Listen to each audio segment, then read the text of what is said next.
श्रावणबाळपासून कंसापर्यंत आम्ही सगळ्या प्रकारचे केअरगिव्हर्स बघतो आणि श्रावणबाळाची स्टोरीसुद्धा हॅपी एंडिंगवाली नाही आहे आणि कंसाची तर नाहीच आहे.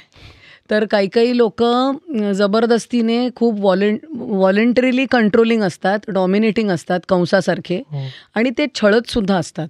बरं. म्हणजे अब्यूजसुद्धा पेशंट्सचा होत असतो हेही आम्ही बघतो. आणि श्रावणबाळासारखे सेल्फ सॅक्रिफायसिंग म्हणजे माझ्या गरजा नाहीच आहेत, सगळ्या गरजा ज्या आहेत ज्या तुमच्याच आहेत, असेही काम करणारे केअरगिव्हर्स आम्ही बघतो. बरं. तर हा एक खूप मोठा स्पेक्ट्रम आहे आणि मधली वाट जी आहे ती खरं जास्त हेल्दी आहे.